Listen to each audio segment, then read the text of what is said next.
Welcome back to Code Odyssey. इस video में हम सी प्रोग्रामिंग सीरीज को कंटिन्यू करेंगे और इसमें डिस्कस करेंगे एरेज का कॉन्सेप्ट। लेकिन उससे पहले थोड़ा ब्रीफ ओवरव्यू दे दूंगी कुछ कॉन्सेप्ट्स का, जैसे वेरिएबल्स और डेटा टाइप्स, ताकि आपको ये जो वीडियो है इसका कॉन्सेप्ट एरे का आपको इजीली समझ आ सके। अगर आप वेरिएबल और डेटा टाइप की वीडियो जो मैंने पहले ही अपने चैनल पर अपलोड की हुई है, आई विल रिकमेंड कि इस वीडियो से पहले या इस वीडियो के बाद आप वो देख लें। सबसे पहले देखते हैं कि वेरिएबल क्या होता है। वेरिएबल एक कंटेनर होता है जिसमें हम जो है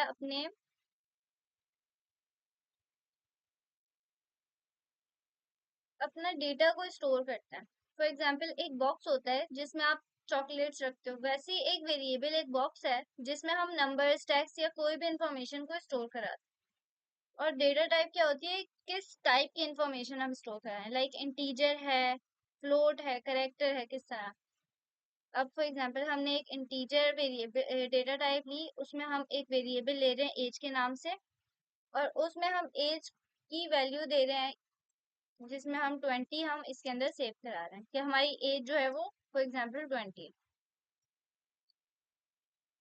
अब हमारे पास मल्टीपल डेटा टाइप्स होती हैं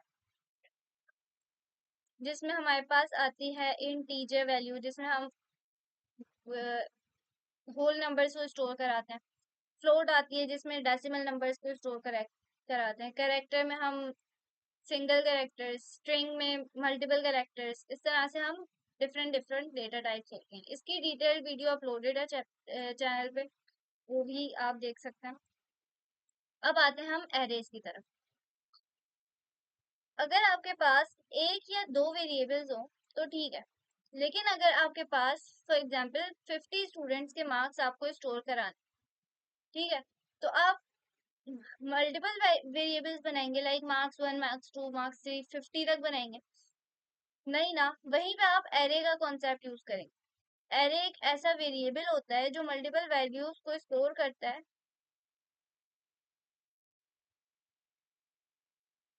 सेम टाइप की वैल्यूज को स्टोर करता है, लेकिन मल्टीपल वैल्यूज। सही है। अगर हम इसको देखें, सिंटेक्स क्या होता है हमारे पास, सिंटेक्स देखते हैं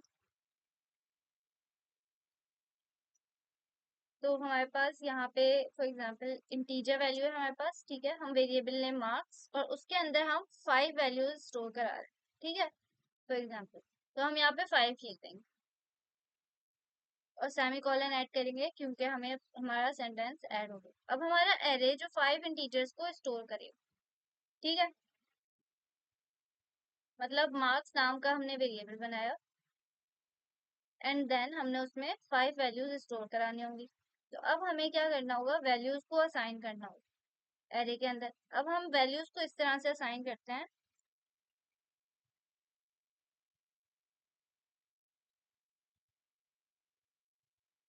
कि हम वेरिएबल का नाम लिखते हैं मार्क्स।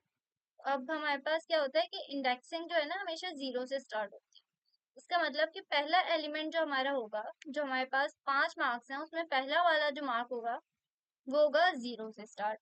तो 0, और इसको हम वैल्यू दे देते हैं for example 85, semicolon. And then हमारे पास इसी तरह से मल्टीपल हम मार्क्स स्टोर करा सकते हैं।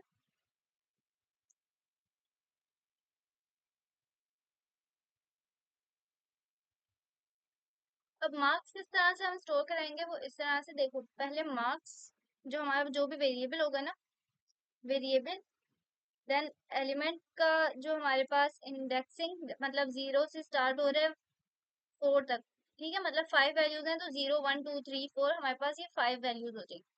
0 को हम जो है फर्स्ट एलिमेंट है हमारा, ठीक है, यहाँ पे हम इसको वैल्यू असाइन करेंगे, वैल्यू, ठीक है, जो भी हमें वैल्यू स्टोर करानी, इस तरह से, ठीक है। अब इसको हम अगर वैल्यू दें,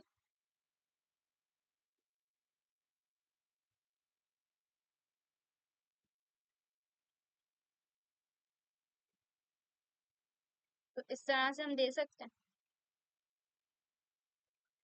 हमने 0 को 85 दे दिया, और हम 1 को हम दे देते हैं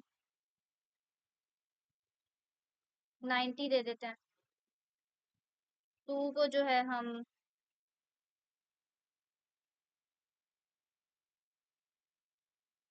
95 दे देते हैं फॉर एग्जाम्पल। ठीक है, इस तरह से मार्क्स 3 इक्वल्स टू 20 दे देते हैं, और हम यहाँ पे 5 फॉर एग्जाम्पल वैल्यूज को स्टोर करा देते हैं।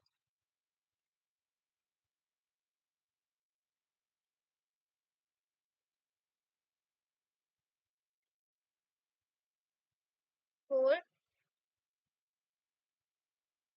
हम इसको 10 दे देते हैं। ठीक हो गया। इस तरह से हम अपनी वैल्यूज असाइन करते हैं।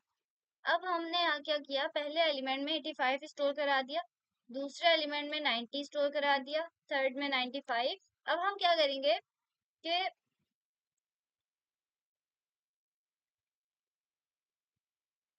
अब हम ना एक्सेस किस तरह से करते हैं इन वैल्यूज को, या इन एलिमेंट्स को हमें एक्सेस करना है, तो हम क्या करते हैं, जो ये वाला है ना, इसको हम अपने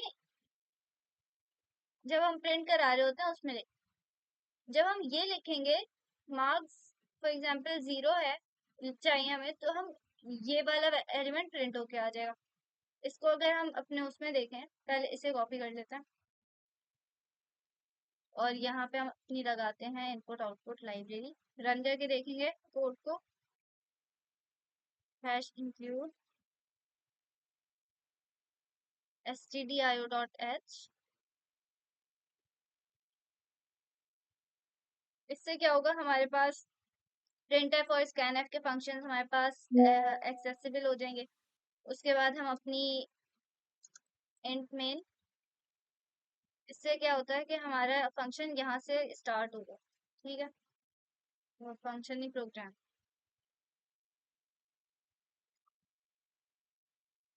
और उसके बाद हम क्या करते हैं, यहाँ पे अपने अपना जो वेरिएबल है उसको हमने डिक्लेयर किया हुआ है 5 एंड टीचर्स, हमने उसके अंदर स्टोर कराया है, राइट। तो उसके बाद हमने असाइन की हुई अपनी वैल्यूज, जिसमें हमने बताया हुआ है कि जो 0 एलिमेंट है उसके अंदर क्या है, फिर सेकंड 1 2 3 सबके असाइन की हुई। अब क्या करेंगे, हमें प्रिंट कराने हैं अगर एरे में। ठीक है, printing printing array elements.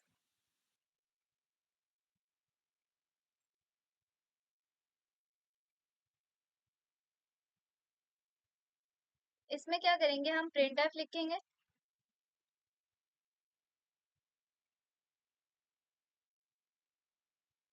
Then हम इन्वर्टेड कॉमा और फर्स्ट मार्क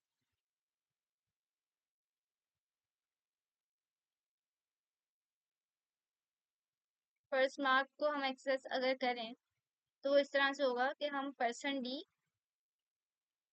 क्योंकि वो इंटीजर वैल्यू है, /n इसलिए यूज करेंगे क्योंकि हमने लाइन चेंज करनी है, हर जो भी वैल्यू हो ना उसके बाद क्या हो, लाइन चेंज हो जाए।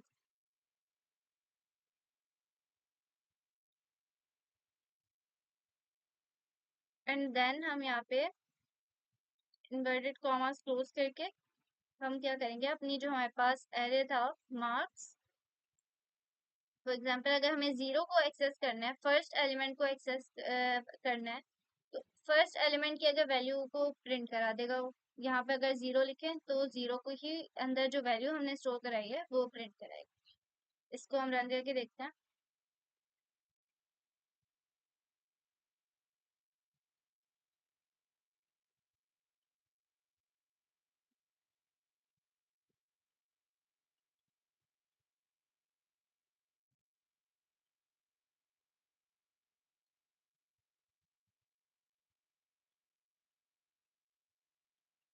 लुक, हमारे पास क्या हुआ, 85 प्रिंट होके आ गया, क्योंकि हमने यहाँ पे इसको बोला कि %d मतलब जो इंटीजर वैल्यू इस वेरिएबल के अंदर स्टोर हुई है, इस एलिमेंट में स्टोर हुई है, उसको प्रिंट करा दो हमारे स्क्रीन पे। तो उसने क्या कराया, हमारे पास 0 में क्या स्टोर हुआ था, 85, 85 को प्रिंट करा दिया।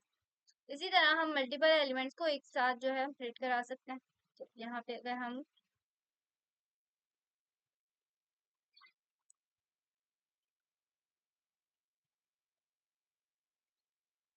यहाँ पे थ्री का वो कर लें, यहाँ पे 4 कर लें, तो यहाँ पे क्या होगा, जो 3 में स्टोर हुई थी, 0 में क्या स्टोर हुआ था 85, 3 में क्या स्टोर हुआ था 20, 4 में स्टोर हुआ था 10। उसने क्या कराया, उसको प्रिंट करा दिया। इस तरह से जो है हमारे पास हमारा कोड रन कर। अब हमेशा क्या याद क्या रखना है कि हमेशा इंडेक्सिंग जो है हमारे पास ये क्या होती है, स्टार्ट होती है जो 0 से। तो हमारे पास जो पहले जो वैल्यू जो भी होगी वो 0 से स्टार्ट होगी। लाइक अगर हमें 5 वैल्यूज प्रिंट करानी है तो 0 1 2 3 4 तक वो 5 एलिमेंट्स हमारे पास आ जाएंगे। उसके बाद हमने देखा कि एक्सेस किस तरह से करते हैं। हमने एरे को इनिशियलाइज किया है, मतलब वैल्यूज को डायरेक्टली असाइन करके भी देख सकते हैं हम कि अगर हमें इस तरह से नहीं काम करना, हम डायरेक्टली यहाँ पे जाएं, इसको हम कमेंट कर दें।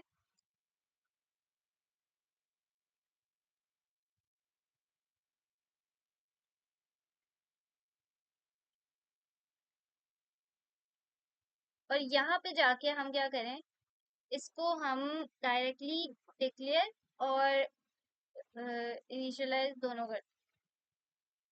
तो यहाँ पे हम लिखेंगे, फॉर एग्जांपल 85 थी हमारी पहली वैल्यू, उसके बाद हमने वैल्यू ली थी 90 सेकंड में, थर्ड में हमने ली थी 95, 20 और फोर्थ में फिफ्थ में 10। हम यहाँ पे इस ब्रैकेट को क्लोज करेंगे, सेमीकोलन लगाएंगे क्योंकि हमने यहाँ पे अपना सेंटेंस एंड किया है। अब क्या होगा, इसको पहले क्लियर कर देना। अभी भी वो वो यही आउटपुट देगा क्योंकि हमने उसको वैल्यूज क्या असाइन की हुई है, 0 3 4। 0 में 85 है, 3 में 95 है, 3 और 3 में 20 है, और फोर्थ में क्या है 10 है। अगर यहाँ पे हम लिखें 3 1,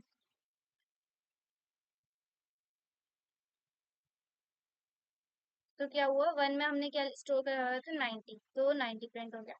इस तरह से जो है हमने एरे को इनिशियलाइज भी किया और वैल्यूज डायरेक्टली असाइन करी, और हमने उसको 0 1 0 3 और 1 को प्रिंट कर दिया। अब एरेज का यूज तब होता है जब आपको एक ही टाइप के मल्टीपल वैल्यूज को स्टोर करना हो। अगर आप हर वैल्यू के लिए अलग वेरिएबल बनाएंगे तो वो कोड काफी मैसी हो जाएगा, कॉम्प्लेक्स। अगर आप प्रोग्राम्स बना रहे हो उसके अंदर काफी आपके लिए जो है ना मुश्किल हो जाती है। तो एरे की मदद से आप इन सब वैल्यूज को एक ही कंटेनर में एफिशिएंटली स्टोर कर सकते हैं। अब हम रिकैप देख लेते हैं कि बेसिक एरेज के बारे में हमने देखा कि एरे क्या होता है। एक मैंने ओवरव्यू दिया कि वेरिएबल और डेटा टाइप्स क्या होती हैं। एक collection of values same type के जो एक ही कंटेनर में स्टोर होते हैं वो एरे होते हैं। अगर आप चाहें तो आई विल रिकमेंड कि आप वो वीडियो भी देख लें वेरिएबल और डेटा टाइप की। और हमने देखा कि एरे को डिक्लेयर कैसे करते हैं, हमने सिंटैक्स एग्जाम्पल वगैरह सारी चीजें देखी। एरे को डिक्लेयर कैसे करते हैं हमने देखा था, और एरे के एलिमेंट्स को एक्सेस और प्रिंट कैसे करते हैं। हमने इंडेक्स के जरिए एरे और एलिमेंट्स को एक्सेस किया और फिर प्रिंट किया। नेक्स्ट वीडियो में हम मल्टी डायमेंशनल एरे के बारे में देखेंगे। अगर आपने जो है अभी तक मेरा चैनल सब्सक्राइब नहीं किया तो आप सब्सक्राइब कर दें ताकि आगे की वीडियोस में भी आप जो है कनेक्ट कर सकें, और वीडियो को लाइक कर दें और शेयर कर दें। अल्लाह हाफिज।